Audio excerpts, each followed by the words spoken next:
We're here at Microsoft Surface Launch looking at the next iteration of the Surface Pro line, the Surface Pro 7.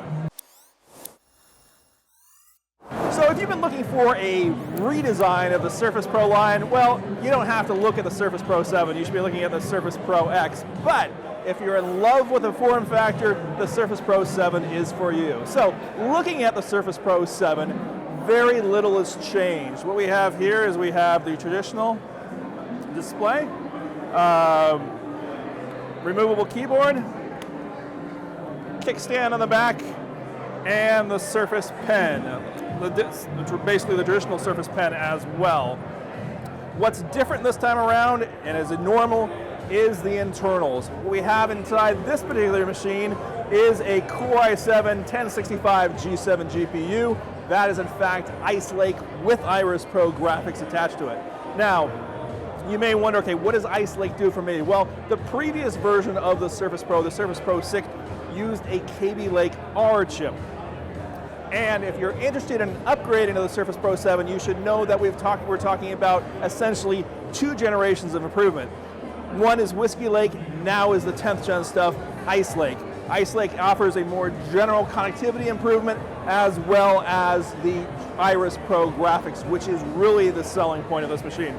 I mean, if you look at, for example, the Kaby Lake R to Whiskey Lake improvement, it was about 8% or so, not a whole lot up there. And in fact, Ice Lake appears to be roughly comparable in general CPU to Whiskey Lake as well. But when you start leaning on the graphics, that's where you get the performance. That's going to be something like Handbrake, for example. That's going to be something like graphics. If you're interested in doing those types of applications, this is the reason to buy the Surface Pro 7. Otherwise, there's a few improvements under the hood. We're not going to necessarily show them to you here, but necessarily, for example, when Microsoft showed on stage, when you're doing a little bit of inking, for example, there's some things that the operating system now does and will do to sort of improve your editing capabilities in the future as well.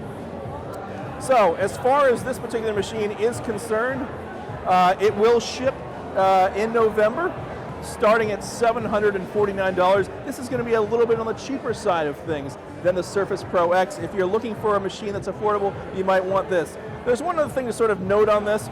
Traditionally, historically, the Core i3 and the Core i5 products have been fanless. This is also true. We're told that the Core i7 does have a fan, but the fan will just turn on intermittently. Nothing necessarily to worry about. It is responsive.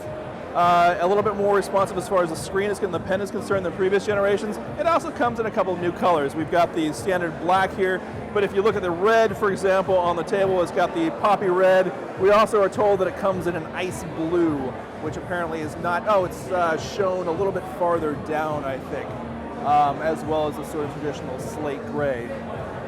So again, really not a whole lot to talk about as far as the Surface Pro 7. The innovations are in the other products here. But again, if you're a fan of the tried and true Surface Pro line, the Surface Pro 7 does have some meaningful CPU upgrades and is priced, at least at the bottom, relatively cheaply as well. So I'm Mark Hockman from PCWorld. Check out our other Surface Pro reporting and other Surface reporting here at the Surface Launch in New York.